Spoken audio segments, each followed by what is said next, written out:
Kilala niyo ba si Benilde Santos? Siya ay isang premyadong makata na naglimbag ng ilang mga dito sa ating bansa.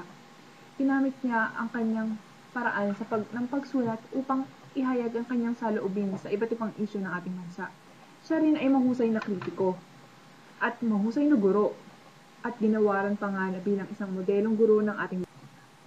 At nakakamit din ng ilang parangal sa kanyang mga gawa. At isa sa kanyang mga nilimbag ay ang paglikha. Ito'y isang tula, bibigay dahilan kung bakit ang mga manunulat ay patuloy na sumusulat paano nila paghirapan ang bawat gawa upang maging makahulugan sa bawat isa sa ating mga mambabasa. Sa tuwing makakahanap ako ng tula sa laktaw-laktaw na liwanag sa ulap sa gabi, sa laganap na dilim ng araw-araw, ang natagpuan ko ay buwan at ulan.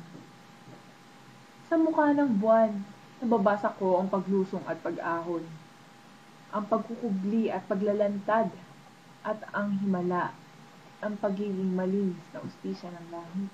Sa kabila ng maraming tila. Patak ng ulan, naririnig ko ang lagaslas at ragasa, ang hikbi at hagulgol, at ang himala ng pagiging dalisay na alak ng lupa. Sa kabila ng alat at pait, at isusulat ko, ako ang ulap na bilanggo ng liwanag at dilim, na mapaghanggang ngayon, lambong lamang ng buwan, at mapahanggang wakas, lambat lamang ng ulan.